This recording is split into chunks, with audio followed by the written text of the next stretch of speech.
আমার জীবন, তাই গিয়ে বাড়িতে কীর্তন করো, চিন্তার কারণ নেই। তো ভক্তরা আনন্দ পাবে কিনা। মেয়ে যখন শ্বশুর বাড়ি যায় তখন বাবা মা কি কান্না করে।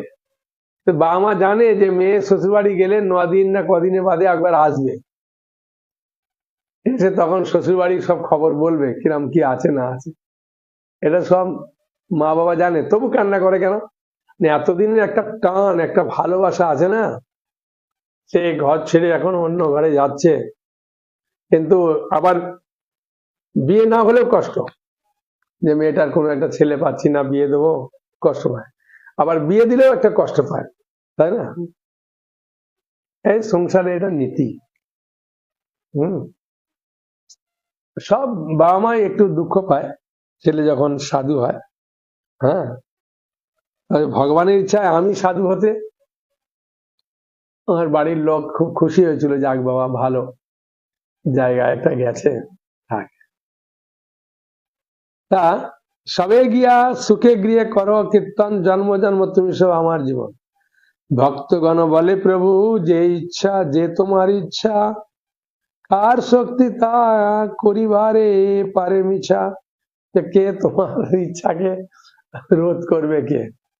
যেটা হবে তো সেটা করবে। এবারে তোমার যেটা ইচ্ছা। তথাপি হইয়াছে দুর্ঘট সময়, সে রাজ্যে এখন কেউ পত নাই রয়। তথাপি ওই এই দেশ থেকে ও দেশে যাওয়াটা একটা ভালো নেই সম্পর্ক, ঝগড়া চলছে, মারামারি লড়াই চলছে এই দেশের সঙ্গে ওই রাজ্যের সঙ্গে রাজ্যে। দুই রাজ্যে হইয়াছে অত্যন্ত বিবাদ, মহাদস্যু স্থানে স্থানে পরম উপমান। সেজন্য মাঝে মাঝে দস্যুরা বিভিন্ন জায়গায় আছে, যাতে এদেশের লোক ওদেশে না ঢোকে, ওদেশের লোক এদেশে না আসে। সেই হিসাবে একটা বিপদের সম্ভাবনা আছে, সেই কারণে একটা চিন্তা। যাবৎ উৎপাদ নাই উপশম হয়, তাবৎ বিশ্রাম করো যদি চিত্তে লয়। প্রভু বলে যে সে কেনে উৎপাদ না হয়, অবশ্য চলিব মুই করিব নিশ্চয়। ঠিক আছে, যাতে কোনো বিপদ না হয় আমি দেখে শুনে সবকিছু নিয়ে দেখে পার হব। বুঝিলেন অদ্বৈত প্রভু চিত্তবৃত্ত, চলিলেন নীলাচলে না হইল নিবৃত। এত কিছু বললেন কিন্তু নীলাচল যাওয়াটা বন্ধ করতে পারলেন না, যে পরে যাবেন এ যাবেন।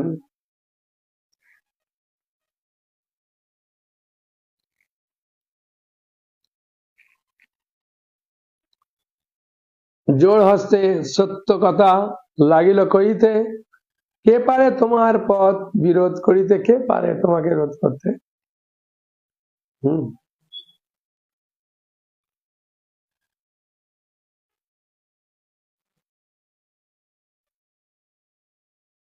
সবাই খুব মন দিয়ে শুনছে, নম্র ধীর হয়ে। যত বিঘ্ন আছে সর্ব কিঙ্কর তোমার, তোমার করিতে বিঘ্ন শক্তি আছে কার? আরে যাদের সব বিপদ আনবে সেগুলো তো তোমার কাছ থেকেই আসে, আর তোমাকে কে বিপদ করবে? কার সাহস আছে? যখনে করিয়া আছো চিত্ত নীলাচলে, তখন চলিবা প্রভু মা কৌতূহলে। যখন ইচ্ছা করবে নীলাচলে যাবো তখনই যাবে, কোনো অসুবিধা নেই। শুনিয়া অদ্বৈত বাক্য প্রভু সুখী হইলা, পরম সন্তোষে হরি বলিতে লাগিলা। অদ্বৈত আচার্যের কথা শুনে সবাই খুব খুশি হলেন, আরে প্রভুর ইচ্ছাতেই তো বিপদ গুলো আসে, আর প্রভুর বিপদ কে নিয়ে আসবে? সেইখানে মহাপ্রভু মত্ত সিংহ গতি, চলিলেন শুভ করি নীলাচলপতি। এবার তিনি খুব তাড়াতাড়ি নীলাচল দিয়ে যাবেন।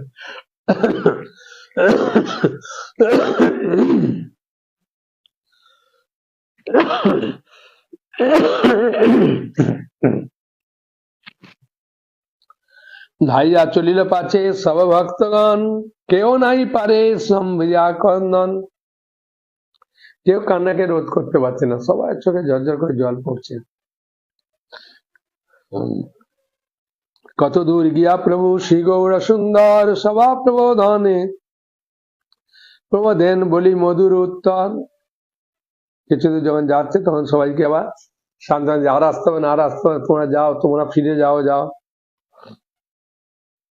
চিত্তে কেউ ন কোনো কিছু না ভাবিও ব্যথা, তোমার সব আমি না ছাড়িব সর্বদা। তোমরা দুঃখ পাবে না, আমি তোমাদের কথা সবসময় মনে রাখবো। কৃষ্ণ নাম লও সবে বসি গিয়া ঘরে, আমিও আসিব দিন কত ভিতরে। আমি কিছুদিনের মধ্যে আসবো, তোমরা গিয়ে কৃষ্ণ নাম করো, ঠিক আছে? এত বলি মহাপ্রভু সর্ব বৈষ্ণবের প্রত্যেকে প্রত্যেকে ধরি আলিঙ্গন করে, প্রত্যেকে প্রত্যেকে ধরে আলিঙ্গন করে বলছে চিন্তা করো না, আমি কিছুদিনের মধ্যে চলে আসবো।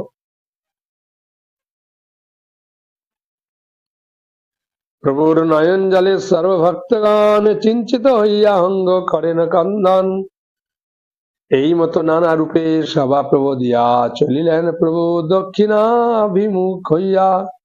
মানে জগন্নাথ পুরীটা দক্ষিণ দিকে, অদ্বৈত বাড়ি থেকে সেটা দক্ষিণ বিমুখে চললো। কান্দিয়া কান্দিয়া প্রেমে সব ভক্তগণ উঠেন পড়েন পৃথিবীতে অনুক্ষণ, বা কান্না করছিল। যেন গোপীগণ কৃষ্ণ মথুরা চলিলে ডুবিলেন মহাশোক সমুদ্রের জলে। যে গোপীরা যেমন ভাবে মহাশোক সমুদ্রে ডুবলো যখন কৃষ্ণ বৃন্দাবন ছেড়ে মথুরা চলে গেল। গোপীরা কতদিন যে রান্না করেনি, মানে উনানে মাকড়সার জল পড়ে গেছে, এত দুঃখ হয়েছে।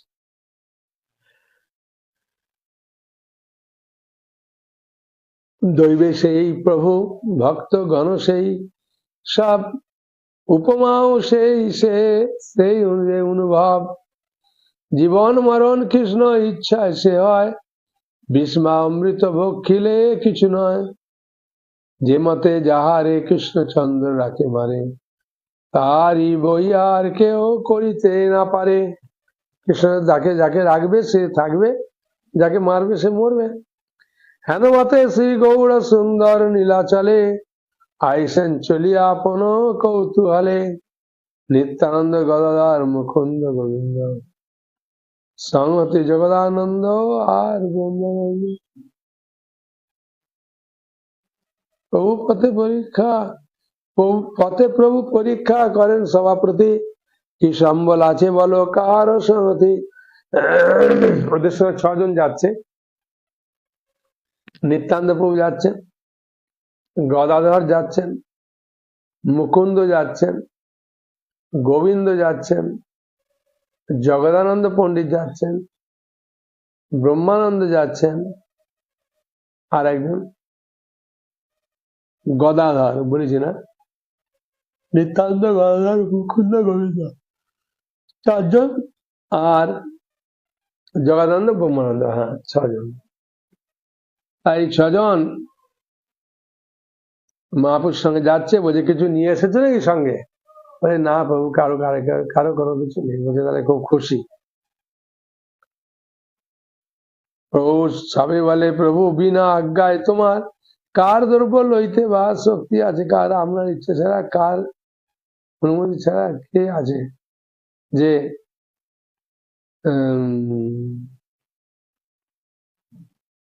কিছু জিনিস নেওয়া। বলছেন সবে বলে প্রভু বিনা আজ্ঞায় তোমার, তোমার আজ্ঞা ছাড়া কার দ্রব্য লইতে বা শক্তি আছে, কার কে কি কোন জিনিস দিতে পারবে? কারণ সমস্ত শক্তির মালিক তো তুমি। ওই জন্য বলে না ভগবানের ইচ্ছা ছাড়া গাছের পাতা নড়ে না, একটাই কারণ। শুনিয়া ঠাকুর বড় সন্তোষ হইলা, শেষে সেই লোককে তত্ত্ব কইতে লাগিলা। তার মহাপ্রভু খুশি হয়েছে, খুশি একটা কথা বলছে কাহিনী। প্রভু বলে কারো যে কিছু না লইলা, ইহাতে আমার বড় সন্তোষ করিলা। ভোক্তব্য অদৃষ্টে থাকে যে দিনে, মানে খাওয়া জিনিস যেদিনে থাকবে, হ্যাঁ লিখন, হ্যাঁ ভক্তব্য অদৃষ্টে থাকে যে দিনে লিখন, অরণ্যে আসিয়া মিলে অবশ্য তখন, মানে বনে বসে থাকলেও খাবার মিলবে, চিন্তার কারণ নেই, ঠিক আছে। আর প্রভু যারে যে দিবসে না লিখে আহার, ও যাকে যেদিন খাবার লেগে নেই, রাজপুত্র হও তবু উপবাস তার, রাজপুত্র হলেও তার উপবাস তার। থাকিলে গাইতে না পারে আজ্ঞা বিনে, অকস্মাৎ কল করে কারো শোনে। হঠাৎ ঝগড়া হয়ে চলে গেল, ক্রোধ করি বলে মুই না খাই, দিব্য করি রহে নিজ শরীরে দিয়ে হাত, অথবা সকল দ্রব্য হইল বিদ্যমান, আচম্বিতে দেহে জ্বর হইল অধিষ্ঠান। কখন দেখা গেল খেতে বসেছে ভালো, হঠাৎ জ্বর চলে এসছে, আচ্ছা মা আমি খাবো না করে দেখবেন ওইখান থেকে উঠে পালায়। কি কখনো খেতে বসেছে, কারো সে কারো ঝগড়া হলো, আমি আজ খাবোই না বলে চলে গেল, মানে ওই দিন ওর লেখা নেই। একটা মধুর কাহিনী বলি।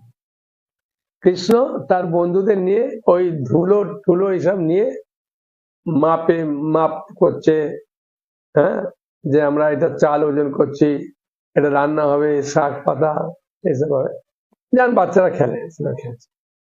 এখন হয়ে গেল কি, যখন এরম করছে সেই সময় একজন ভদ্রলোক শ্বশুর বাড়ি যাচ্ছে, ঠিক আছে, কারণ শ্বশুর বাড়ি যাচ্ছে খুব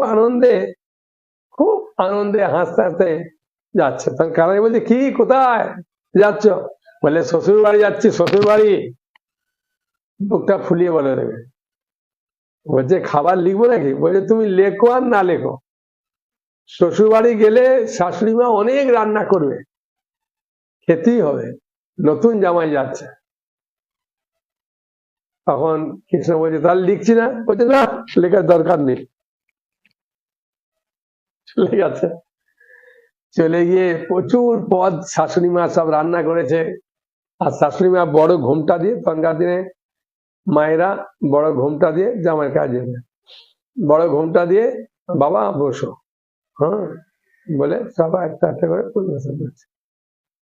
আর ওই যে জামাই, তিনি চিন্তা করছেন, বাবা কৃষ্ণকে বললাম যে না মাপো, অসুবিধা, দেখো কত আইটেম করেছে দেখেছ নতুন শ্বশুর বাড়িতে, তুমি মাপলেই কি আর না মাপলেই কি, এ তো পাবোই। মানে খুব আনন্দে জিভ দিয়ে জল পড়ছে যে অনেক আইটেম খাবো। আর কৃষ্ণের কথা মনে পড়ে গেছে, আর মুচকে মুচকে হাসছে। শাশুড়ি মা দেখলো, বাবা কি জামাই রে, শাশুড়িকে দেখে এরকম হাসে, তাহলে কিরকম জামাই রে? গিয়ে সারা ছেলেদেরকে বলেছে যে কিরকম তোর বোনের বিয়ে দিলি, আর তো সব চরিত্র ভালো না, আমাকে দেখে মুচকে মুচকে হাসে, হ্যাঁ এত বড় সাহস। আর দুই শালা গিয়ে একদম থালা থেকে তুলে দিব্যি পেটাই পেটাই দিয়ে বার করে দিয়েছে। তখন আসছে, কৃষ্ণ বলছে কি খাওয়া দাওয়া হলো?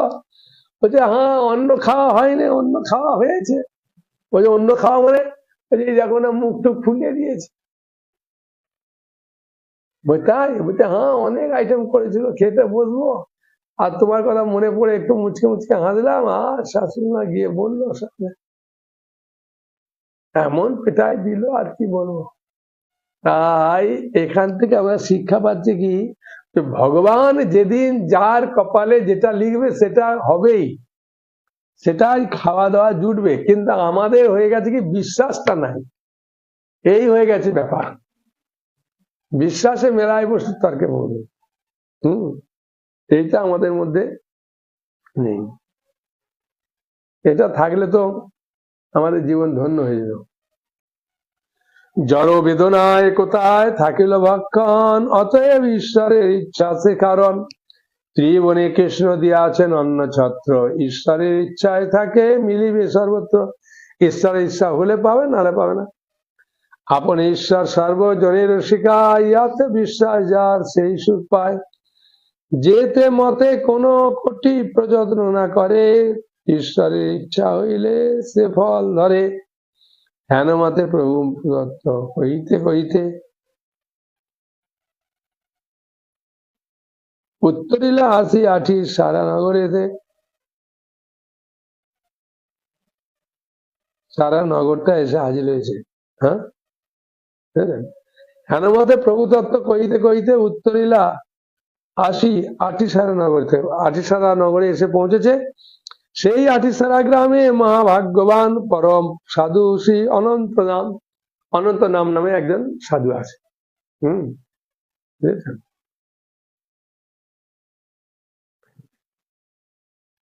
রইলেন আসি প্রভু তাঁর আলয়ে, কি কইব তাঁর ভাগ্য সমুচ্চয়ে।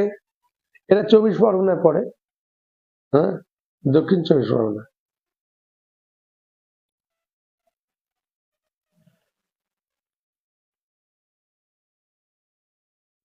অনন্ত পণ্ডিত অতি পরম উদার, পাইয়া পরমানন্দ বাহ্য নাই আর। বৈকুণ্ঠের প্রতি আসি অতিথি হইলা, সন্তোষ ভিক্ষায় সহ্য করিতে লাগিলা। অনন্ত কোটি ব্রহ্মাণ্ডের মালিক, সে এখন অতিথি রূপে এসেছে অনন্ত আচার্যের ঘরে। হ্যাঁ, তাই অনন্ত চিন্তা করছেন প্রভু কিভাবে সেবা করবেন। সর্বগণ সহপ্রভু করিলেন ভিক্ষা, সন্ন্যাসীর ভিক্ষা ধর্ম কয়েন শিক্ষা। সবাই মিলে ভিক্ষা করলেন, সন্ন্যাসীর ভিক্ষা ধর্ম করায়ন শিক্ষা। সর্বরাত্রি কৃষ্ণ কথা কীর্তন প্রসঙ্গে, আসিলেন অনন্ত পণ্ডিত গৃহের অঙ্গে। সারা ধীরে কীর্তন হলো পণ্ডিতের ঘরে। শুভ দৃষ্টি অনন্ত পণ্ডিত প্রতি করি, প্রভাতে চলিলা প্রভু বলি হরি হরি। সকালে চলে গেলেন অনন্ত পণ্ডিতের প্রতি দৃষ্টিপাত করে। হরি বলি সর্বলোকে ডাকে অনুক্ষণ, যোগেন্দ্র হৃদয় অতি দুর্লভ চরণ। হেন প্রভু চলে যায় দেখে সর্বজন, এই মতো প্রভু জাহ্নবীর কুলে, এই মতো প্রভু জাহ্নবীর কুলে কুলে আইলেন ছত্রভোগ কৌতূহলে। যে পাটিসারা গ্রাম গেলে, পাটিসারা গ্রাম থেকে এখন প্রভু ছত্রভোগ বলে একটা জায়গায় চলে এসছে। আর সেখানে অম্বুলিঙ্গের ঘাট আছে, মানে শিবজি আছে। শিবজি গঙ্গার সঙ্গে প্রেমে মিশে গেছে। সেই ছত্রভোগে গঙ্গা দুই শতমুখী, বইতেছেন সর্বজনে করে সুখী। জলময় শিবলিঙ্গ আছে সেই স্থানে, অম্বুলিঙ্গ ঘাট করি বলে সর্বজনে। সর্বজন বলে লিঙ্গ ঘাট, লিঙ্গ আছে সেই স্থানে। সেই ওই জায়গাটার নাম হচ্ছে কি অম্বলিঙ্গ ঘাট করি বলে সর্বজনে, অম্বলিঙ্গ শঙ্কর হইলা যে নিমিত্ত। আচ্ছা আচ্ছা, হ্যাঁ, অম্বলিঙ্গ শঙ্কর হইলা যে নিমিত্ত, সেই কথা কই শুনি হইয়া এক চিত্ত। হ্যাঁ, কিভাবে শিবজি এখানে অবস্থান করছেন সেই কাহিনী বললেন কৃষ্ণদাস কবিতা এই বৃন্দাবন দাস ঠাকুর। সেই কথা কই, অম্বুলিঙ্গ শঙ্কর হইলা যে নিমিত্ত, যে নিমিত্ত অম্বুলিঙ্গ শঙ্কর হলো ওইখান নাম, সেই কথা কই শুনো হইয়া এক চিত্তে মন্দির শুনো। পূর্বে ভাগীরথী গঙ্গা আরাধন, পূর্বে ভাগীরথী ভগীরথ গঙ্গার আরাধন করেছিলেন। গঙ্গা আনিলেন বংশ উদ্ধার, কারণ গঙ্গাকে নিয়ে এলেন তার বংশদের উদ্ধার করার জন্য। অভিশাপ প্রাপ্ত, পুড়ে ছাই হয়ে গেছে গঙ্গা।